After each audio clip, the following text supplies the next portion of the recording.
Hi there and welcome to the Parent Guide to Education podcast. In this episode we have a first. It's our first Honorary Associate Professor of Warwick University who is here to talk to us about how to build resilience in your team. Matt Buttery is also the CEO of Triple P, the Positive Parenting Programme. Hello Matt, and thank you very much for joining us. I'm going to say again because there's been an ever so slight technical glitch. But thank you very much for joining us and joining us to talk about resilience. As I explained to nobody in particular, because the record didn't work, Emily's not with us tonight because she has got COVID on the anniversary of the first lockdown. It's come back to haunt us. So she's can barely string a sentence together. So it's just the two of us.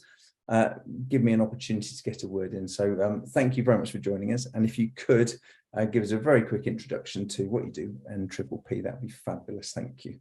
Great. Yeah, well, at Triple P, the clue is in the name, Positive Parenting Programme. And what Triple P is an evidence-based parenting programme that just gives parents the tools, the confidence to enjoy the parenting task and to build resilient and strong coping skills in their children. It's one of the world's most effective parenting programs. It's been around for about 4 decades and been developing for 4 decades. We've got about 400 evaluations of the program. We've got 190 randomized controlled trials showing it works. So it's not just somebody's good idea. It's proven evidence-based strategies that parents can take and adapt and apply to their own family. Fabulous. Wow, that's I had no idea. I've done my research, but I did not know it had been around for that long. So just out of personal interest, how funding wise, does it come from government as well, or? Yeah, largely Triple P. We largely train people to deliver the Triple P program. And so we largely train people, might be in health services or local authorities or children's centres, family hubs, those sorts of places.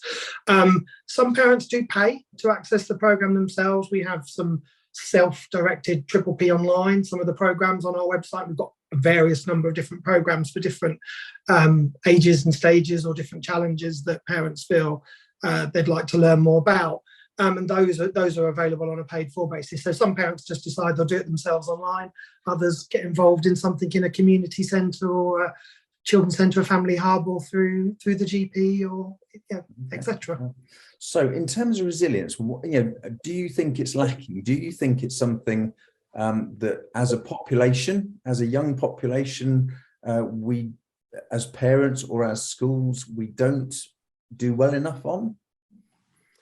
It's a really good question. I mean, I think just to be clear on our definitions, I see resilience as that bounce back ability. And I also see that resilience, in my mind, resilience is not one of those traits that, some people have resilience and some people don't. I more see resilience as a muscle.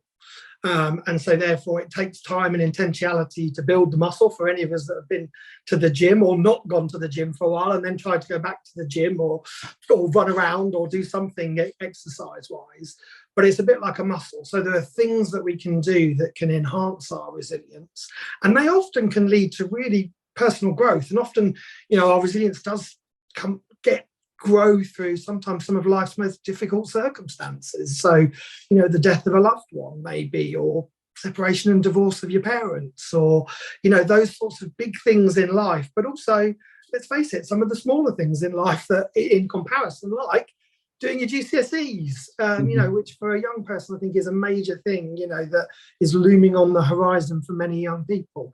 So it's that kind of bounce back ability. Do we teach it well enough? That's a really good question. If we had young people on, I'm sure they'd give us their view. I think there's more that we can do to teach resilience. And I guess one of the messages I'd like to leave parents with is you are a massive source of teaching and modelling resilience, problem solving, coping skills to your young person. And actually, there's a huge amount you can do to help them build their muscles. I mean, I suppose as a former teacher, thinking about any class in particular, sometimes it would have been very easy just to sort of sob quietly in the corner if they're not getting it, because you plan this fabulous lesson and it has not worked, it hasn't gone in properly. And it would be easy just to sort of like move on to something else, but you got to stick with it. You've got to find a different way of framing what you're trying to teach and get it across to them, rather than giving yourself permission to say, do you know what, this is a problem for another day. And I mean, which when I was teaching, I had a lot of parents who would come to me if the child had done something wrong, had not handed in the homework, had, pastorally had told somebody else to get lost or whatever, all those kind of little squabbles that happen. Sometimes with two types of parents, the way I saw it, someone would be like, I'm really sorry, I'll have a word with them and they will do better.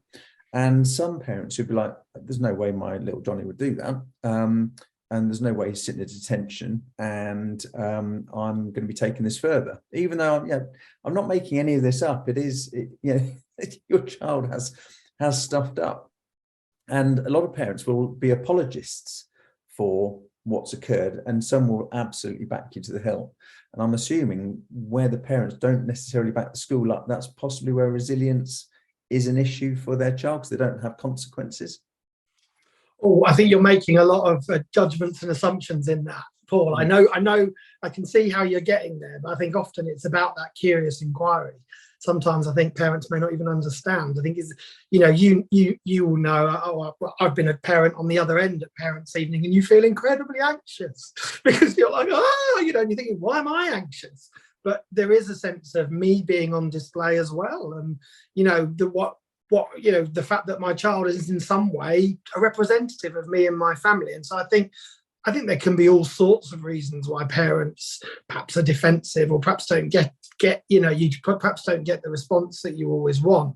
But I think sometimes some of this stuff starts that little bit earlier, doesn't it? Of actually just being proactive. And I know so many schools are proactive and inviting parents in and saying, let's have an early conversation about particularly this season that's coming up now towards exams, and what kind of things are realistic to expect of your young person? What kind of work should they be putting in ideal circumstances? And what can you put in place as their parents to help create just an environment where that seed will grow, that muscle, that resilience muscle will grow? Because there's a lot, I think, that we can do as parents to help put structure in place, put routine in place, be having early conversations to help our young person plan ahead. Because the reality is, these exams are important. Of course they're important. But there's almost a more important thing that's going on here, which is we're got a real opportunity over this season to teach young people skills to learn how to cope when actually I don't get it, I don't understand, or I've got behind in my revision, or I'm struggling with my homework and balancing this all off. And teaching them skills of how to manage themselves. Because as we've said, from some of those bigger life challenges, whether it be, the death of a loved one, or whether it be passing your driving test in the future, or, going on and maybe doing some professional qualifications in the future. These sorts of tests and exams are going to come up again and again, but also circumstances where we need to be resilient are all over life. Life is not a straightforward path, as all of us know. And so for me, there's a bigger piece of learning that's also going on at the same time for young people in this next season, through which they can come out and have grown. I remember with my eldest, I remember as by the time, she went on and she chose to do A-levels. And so it was really interesting at GCSEs, the amount of effort we had to put into helping her structure it, break it down, not catastrophize about, I'm never going to get here, not panic too much about the mock results. But by the time she came to her A-levels, you could see she had learned some of those skills, because she took some of the same things we'd done with her and she started to do them for herself. And she went on to university and has done very well in a career. And it's those journeys, that was her journey. Obviously, each young person has their own, but I think those skills, I think that young people are learning at this moment, we shouldn't undervalue them, no matter the outcome of their GCSE results per se, as important as they are. In any way, can you equate resilience to maturity then? Bearing in mind your daughter's journey from GCSE, where she's learning, then by A-level she seemed to better understand what was required in terms of how to approach her exams.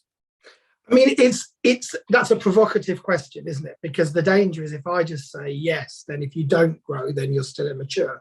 But I think there is something about any circumstance that we face about we've got two options, or we've got three options, I guess.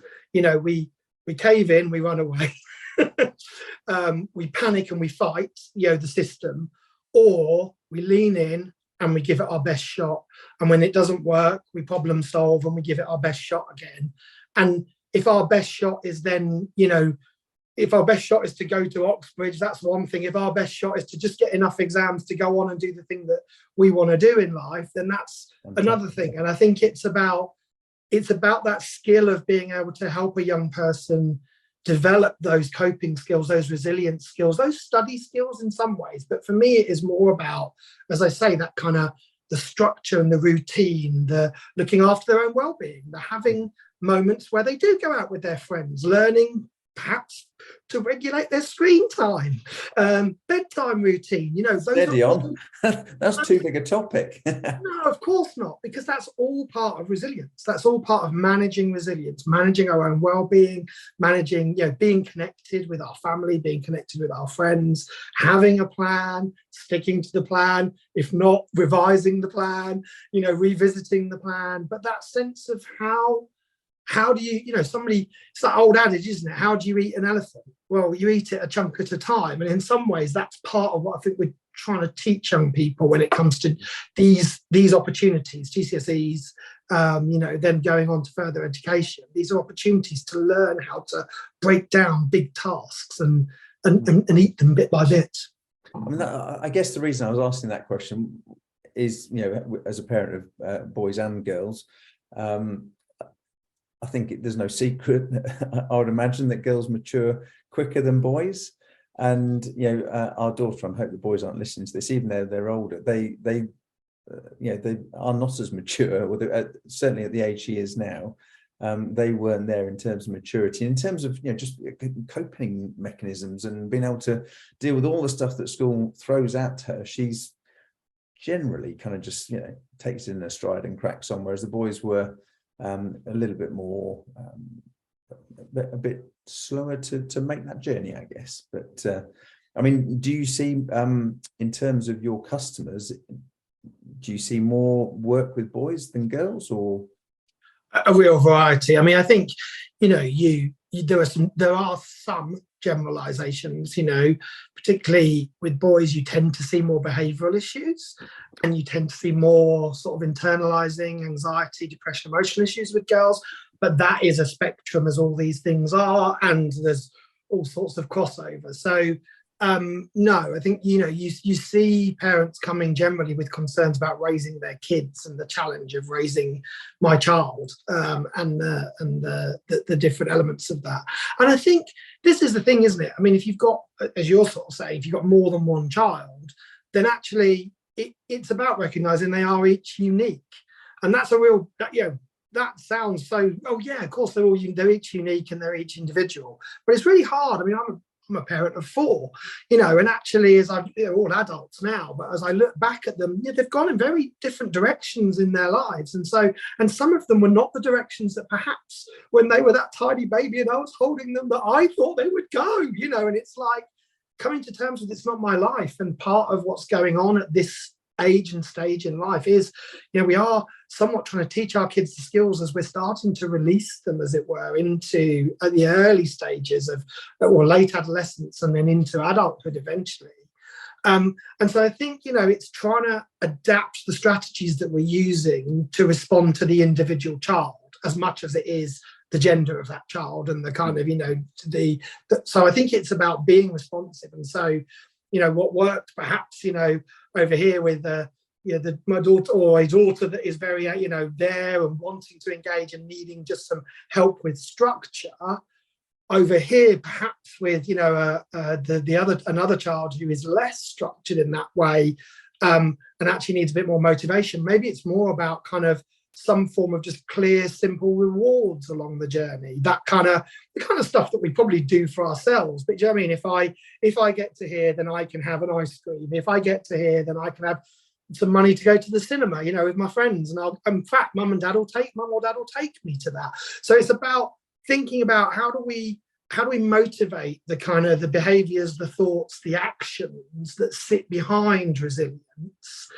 And I think one of the things that Triple P is very much about, just giving you some strategies that you can try, not trying to, helping parents think a little bit about that, but also having some, well, you could try this. Oh, that sounds like it might work. Okay, have a go.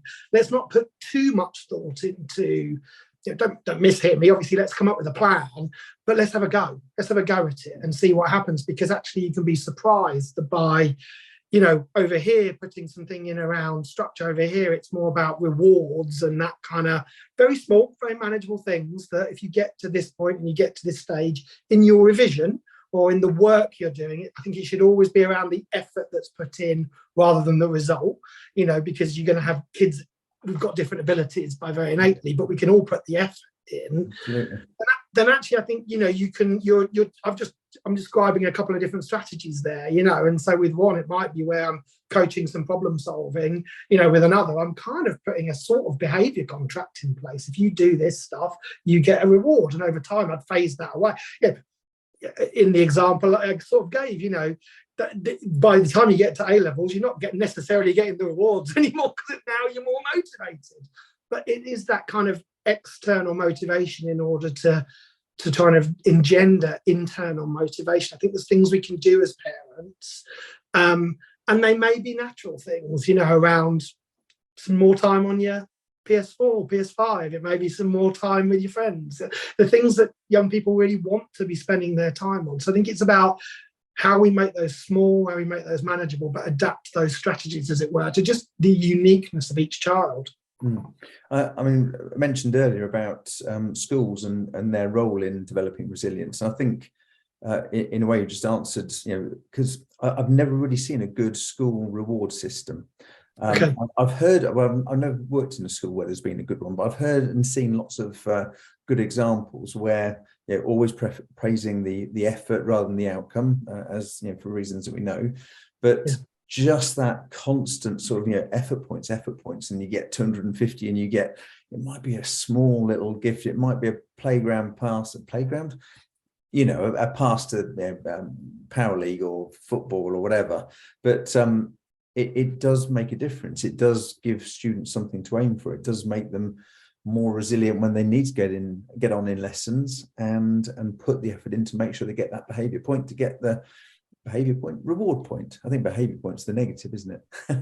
But well, I think this language is for each family to decide, isn't it? But I think you're right. There's something about for some children, for some young people, it's okay to have some external motivation, and then gradually you make sure that's it's not you get to go to Lanzarote with your friends for the whole of the summer. Do you know what I mean? It's not like you're not over egging the pudding. If your child's smaller, it might just be we get to go and buy a magazine from the shop. Do you know what I mean? Something manageable, but it's that idea of helping them see that if I can just, because we all do it, don't we? We even do it with our work. It's like, well, when I get to there, I'm going to have a coffee break.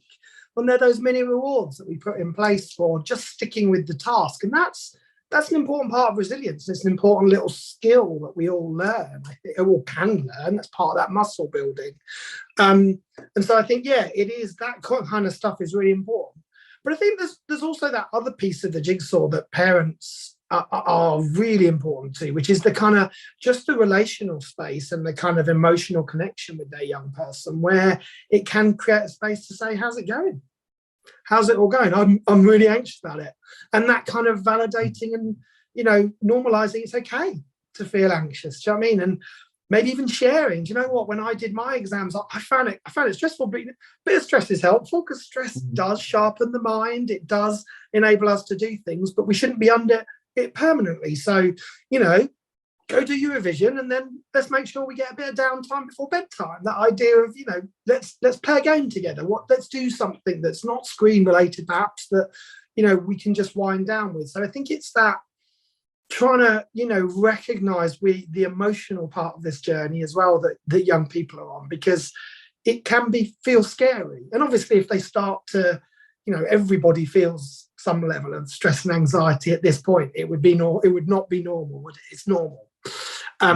if your young person is experiencing more, it's trying to work out the kind of level of distress they're in. And we've got Fear Less Triple P, does what it says on the tin. It's about managing childhood anxiety if things are escalating further, or if things are moving into kind of that domain of from distress into kind of mental ill health, then obviously get in contact with your GP, start to have conversations. But there are things out there that parents can do, and Fear Less Triple P is one of those sort of ideas, where you might get some of the strategies and some of the skills that you can support your young person with, and think about how your family runs and how that might, how you can best support your young person. Fabulous. I mean, it occurred to me, generally people who are going to be listening to this have got teenagers, probably sort of, slightly, year 10 GCSE, sort of in the lead up to. Is there it's never too late or never too early to start teaching the resilience, but is it something that can be a young child can be sort of brought up with and made to be more resilient as a toddler, I think we're learning. These are muscles, so we can learn them at any age and stage of life. And I think we know that kids that have more sort of self-control and coping skills in those early years, actually, we've seen from longitudinal studies, they do tend to go on and do better in life. But that doesn't mean that it's all over.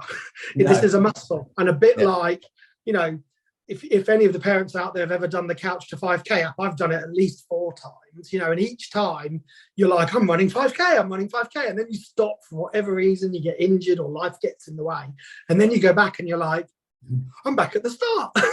and I think that is not an unfair, that's probably a reasonable comparison to resilience. It is something that we need to keep exercising and keep learning. And so I think it is great if we can start in those earliest years, teaching our children to be resilient, teaching our children to problem solve, thinking about how we can encourage them and just be positive about, that's a really important part of all of this as well, being positive in our approach to them, praising them, describing the behaviours that we love. That sort of stuff can all really build resilience in kind of those earliest years. But we just need to keep doing that, I think, through the ages and stages. It's, for me, this stuff isn't always on, isn't it? Because challenges will always come up. Yeah. And even, think about, one of my friends posted on Facebook the other day, he's got primary school age kids, just the very top of primary sort of down. And he was like, we're going to London and we're looking for free things to do. And it was really interesting because one of the other parents said, why don't you set up like a treasure hunt? And it's like, helping them either navigate through like a piece of London where they've got a map, or, we're in this area, you've got to find this. Those are also kind of coping skills. Do you know what I mean? Learning those kind of skills in life, and maybe not getting them right or in the wrong place, learning how to recover from some of that stuff, or, trying to build something that doesn't quite work how we wanted it to in Lego, or whatever it be. These are all lessons that build coping skills, build resilience in young people and children.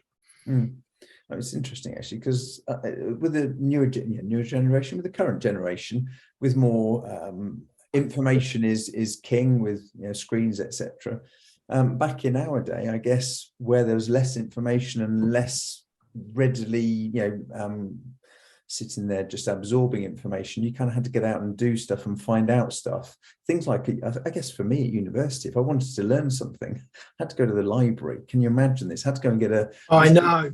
Wasn't it? No, I remember it. You had to reserve books because they only had so many of them, and you wanted to loan it out. And if you didn't get there first, and you had encyclopedias on discs and all that kind of stuff. Whereas these days, it is just there. So I guess they've probably got it a little bit harder in terms of, they think it's a better environment to live it, sort of grow up in, but it's at the same time, it's made things more difficult for them, because they need to go and develop those skills themselves.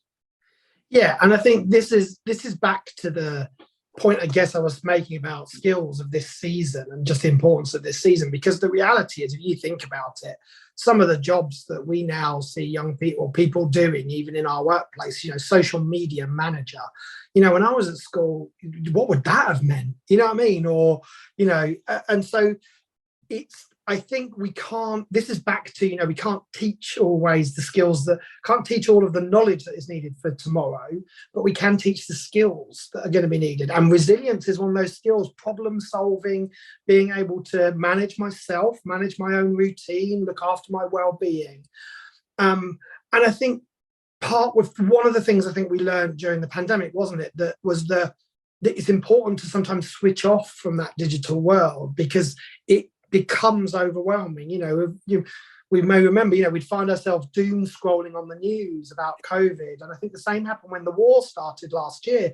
You could find you'd spend 15 minutes just reading negative stuff on the web. And so I think the exams is one of those times where I think, you have a bit of a license to readdress that balance a little bit of screen time and talk about the benefits of putting a bit of a boundary around it and sometimes detaching from it, particularly before bedtime, but switching off from that digital world and thinking about the kind of thoughts and emotions around that as well. Because I think you're right, there is a real strength to being able to Google or to ask Chat GPT or whatever it is, tell me this, and to get an essay back.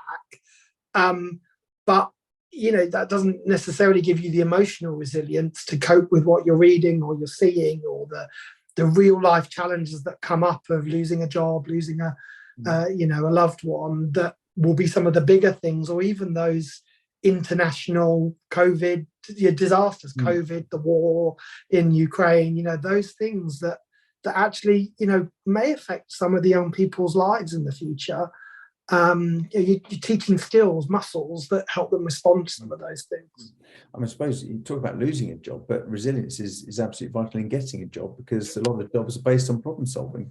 A lot of job interviews, that's the first task. Here's a problem. How do you go about and solve it? So it's something we've got to keep working on. For sure. And that kind of the structuring your day, having a routine, that kind of stuff. It's obviously, I think the workplace is a changing workplace, but we all still have to, turn up at a certain time, and, there's a certain amount of things that are expected. And so it's those soft skills, isn't it, that we often talk about. This is a real season of opportunity, I think, to sort of invest in those in your young person, because they are generally more open, because they're either anxious, or if they are closed, then you're using some of those other strategies to try and think about how you can nurture them to engage in this season. But I would say to all parents, this is a great season to lean in, not lean out.